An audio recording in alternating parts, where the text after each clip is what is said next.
173 படம் கமல் தயாரிப்புல ரஜினி சார் படம் பண்றது. அது இயக்குனர்ல மிகப்பெரிய குழப்பம் ஆமா, இருந்துச்சு. சிபி சக்கரவர்த்தின்னு அனௌன்ஸ்மெண்ட் பண்ணாங்க.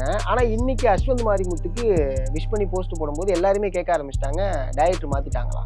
அதுதான் இன்னும் அதிகாரப்பூர்வமா சிபிக்கே தெரிய வரலன்னு ஒரு விஷயம் வருது.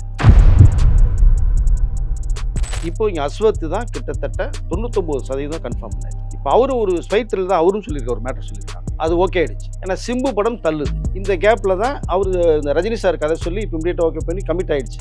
சிம்பு ரொம்ப ஹாப்பி ஆயிட்டாரு. நீங்க ரஜினி சார் முடிச்சுட்டு வந்தீங்கன்னா பெரிய பிரேக் இருக்கு நமக்கு. சிபி வெளில போகாம இப்போ கமல் கூப்பிட்டு ஒரு ஆறுதல் சொல்லியிருக்காரு. சரி, இந்த கதையில் ரஜினி சார் கொஞ்சம் உடன்பாடு இல்லை, ஓகே இந்த கதை நல்லா தான் இருக்குது, வச்சுங்க. இந்த படம் நான் முடிச்சுட்டு வந்த உடனேயே அந்த கதையில் ரஜினி சார் எழுதப்பட்ட கதையில் நான் ஹீரோவை பண்ணுறேன், நான் தயாரிக்கிறேன், நீங்கள் டைரக்ட் பண்ணுங்கன்னு சிபிகிட்ட சொல்லிட்டேன். கமலுக்காக எழுதப்பட்ட முரட்டுக்காலை படத்தில் ரஜினி சார் பண்ணுறாங்க. இப்போ ரஜினி சாருக்கு எழுதப்பட்ட கதையில் கமல் பண்ணுறாங்க. முரட்டுக்காலை சூப்பர் டூப்பர் ஹிட்டான ஒன்று தான் கமல் எனக்கும் ஒரு படம் இது மாதிரி இமீடியட்டாக பண்ணணும்னு தான் சகல கலாவன் கதையை உருவாக்கி அந்த படத்தை ஒன்று எடுத்து இமீடியட் எடுத்து அது ஒரு பாக்ஸ் ஆஃபீஸ். கமல் ரஜினி இவங்க ரெண்டு பேரும் ப்ராஜெக்ட் ரெட் ஜெயின் பண்ற மாதிரி இருந்துச்சு. ஆனா அது இப்ப விலகுற மாதிரியான ஒரு செய்தி வருது சார், உண்மையா? இல்ல, கிட்டத்தட்ட அந்த ப்ராசஸ் எடுத்து ப்ரோமோலாம் நீங்க பார்த்துருப்பீங்க. இப்போ அவர்கள் ஆட்சி வந்திருந்தா கண்டிப்பா அந்த ப்ராசஸ் போறதுக்கு நிறைய ஈஸியா ஒரு வேலைகள் இருந்திருக்கும்.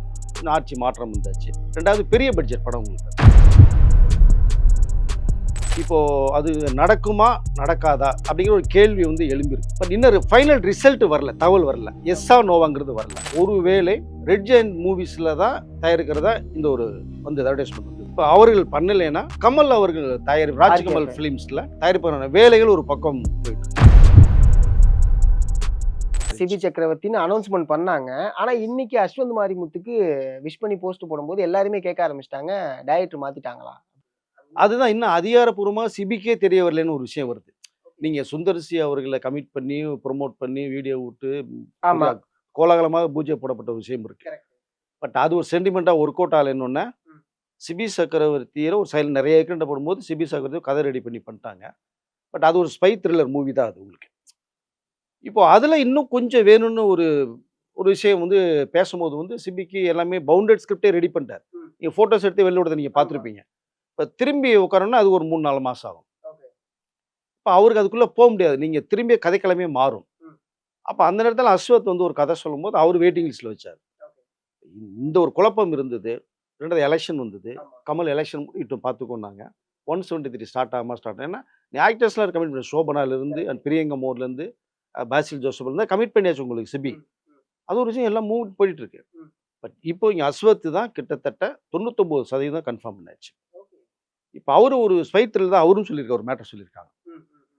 அது ஓகே ஆயிடுச்சு. ஏன்னா சிம்பு படம் தள்ளுது. இந்த கேப்ல தான் அவரு இந்த ரஜினி சார் கதை சொல்லி இப்போ இமீடியட் ஓகே பண்ணி கமிட் ஆயிடுச்சு. சிம்பு ரொம்ப ஹாப்பி ஆயிட்டாரு. நீங்க ரஜினி சார் முடிச்சுட்டு வந்தீங்கன்னா பெரிய பிரேக் இருக்கு நமக்கும். அந்த ஒரு கேப் இருக்கு இல்லைங்களா?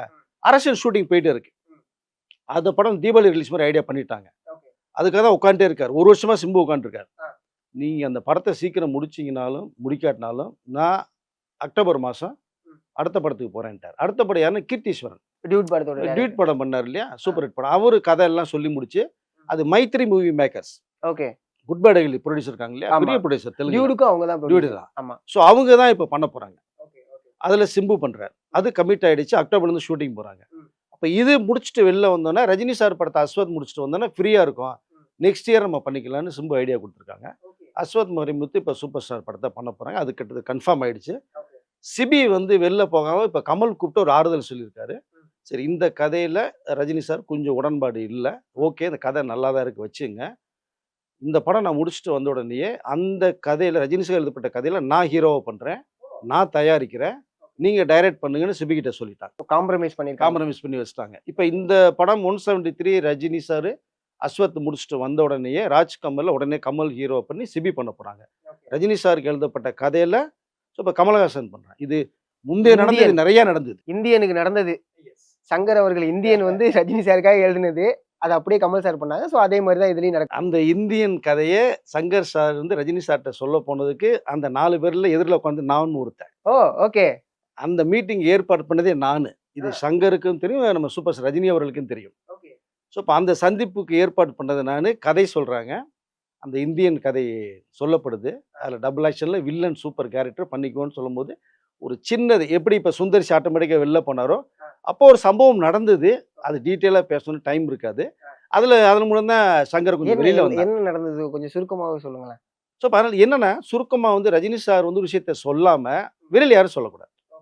பட் அன்றைக்கு இருந்த ஒரு பீரியட் என்ன அப்படின்னா சோசியல் மீடியா அப்போ கிடையாது. உங்களுக்கு மொபைலே வந்து ஆமா. Beginning period. கரெக்ட். ஸோ அப்போ என்னன்னா பத்திரிக்கை தான் டாப். அப்போ நம்ம பத்திரிக்கையில் ரிப்போர்ட்டராக நிறைய எழுதிட்டு இருக்கோம்.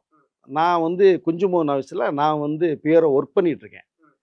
ஸோ நான் நிறைய விஜயகாந்த் படம், கமல் படம், அண்டு நம்ம சூப்பர் ஸ்டார் படம் எல்லா படம் ஒர்க் பண்ணிட்டு வச்சிங்களேன். இப்போ சங்கர் சார் வெரி க்ளோஸாக இருக்கும்போது தான் இந்த கதை சொல்லப்படுது பேசணும்.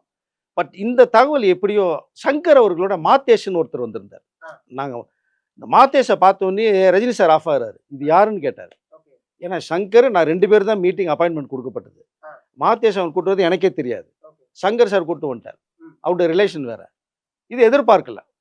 அப்படியே யோசிச்சிருக்கும் போது சொன்னாங்க, இல்லை நமக்கு ரிலேஷன் வேணும். சரி ஓகேன்னு உட்காந்து பேசிட்டாங்க. இப்போ 3 பேர் தான் உட்காந்து பேசுகிறோம்.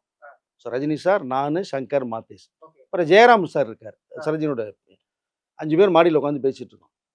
அப்போது நான் ஆஸ்திரேலியா போயிட்டு வந்துடுறேன். வந்தோன்னே நம்ம பிளான் பண்ணிக்குவோம் அப்படின்னு சொல்லும்போது வந்து இந்த மேட்ரு எப்படியோ வெளியில் போயிடுச்சு. வெளில போய் பத்திரிக்கையில் நியூஸ். அப்போ ஆஸ்திரேலியாவில் வந்து ரஜினி சார் என்னென்ன சம்பவங்கள் நடக்குது, பத்திரிகையில் என்ன வந்திருக்கு, புஸ்தகத்தில் என்ன வந்திருக்குன்னு சொல்லி டெய்லி ரிசல்ட் சொல்லுவாங்களா அவருக்கு ஃபோன் மூலமாக. அப்போ இந்த தகவல் போயிடுச்சு. அப்போ கேடி குஞ்சுமோகன் அவர்கள் என்ன பண்ணால், நானும் ரஜினி சார் சேர்ந்து படம் பண்ண போகிறோம். ஒரு 200 அடிக்கு ஒரு கட் அவுட். எனக்கு ஒரு கட் அவுட், ரஜினி சார் ஒரு கட் அவுட் மாதிரி ஒரு தகவல் ஒன்று எங்கிட்ட லூஸ் ஸ்டாக் போய் அது யார் சொன்னானே தெரியல. லூஸ் ஸ்டாக் போய் இந்த தகவல் வரும்போது கொஞ்சம் அப்செட் ஆனாங்க. அப்போது 1 மாதத்துக்கு அப்புறம் நான் அதே சந்திப்பில் போகிறோம். போகும்போது வந்து ஃபஸ்ட்டு காமிச்ச இன்ட்ரெஸ்ட்டு காமிக்கல ரஜினி சார். ஸோ அப்போ அந்த வில்லன் கேரக்டர் எனக்கு பிரமாதமாக இருக்குது, நான் அதை பண்ணிடுவேன். ஆனால் இந்த ஓல்டு கெட்டப் வந்து எனக்கு கொஞ்சம் எப்படி சிரமம் அது அப்படின்னு சொல்லி பேசி, இதை கமல் சார் பண்ணால் ரொம்ப நல்லா இருக்குன்னு சொல்லி ரஜினி சார் ரெஃபரன்ஸும் கொடுத்தாங்க. பட் மீண்டும் நம்ம சந்திக்கலாம் சங்கர் அப்படின்னு சொல்லி கை கொடுத்து காஃபி கொடுத்து பேசிட்டு வெளில வந்துட்டோம். அதுக்கப்புறம் தான் சிவாஜியில் தான் இந்த 12 வருஷத்துக்கு அப்புறமேல் சேர்ந்தது. கரெக்ட். பட் அந்த படம் ஆட்டோமேட்டிக்காக அப்புறம் கமல் அவர்களுக்கு போச்சு. இப்படி ஒரு சம்பவம். அதனால் இந்த மாதிரி நீங்கள் வந்து சொல்லாமல் சொல்லிட்டீங்கன்னா அது சிக்கலாயிரும் அப்படிங்கிறது தான் நான் இந்த ஒரு விஷயத்தை சொல்ல வந்தேன். ஸோ இப்போது வந்து அஸ்வத் பண்ணுறாங்க. சிபி சக்கரவர்த்தி இந்த கமல் ஹீரோக்குள்ளே பண்ணுறாங்க. இவருக்கு எழுதின கதையை வந்து கமல் பண்ணுறாங்க. ஏற்கனவே நிறையா படங்கள் நிறைய விஷயங்கள் சொல்லலாம். மீண்டும் சொல்லிக்கிறேன், டைம் பத்தாது. முரட்டுக்காலை படம் வந்து கமலுக்காக எழுதப்பட்ட ஒரு கதை. கமல் தான் ஹீரோ முரட்டுக்காலையில்.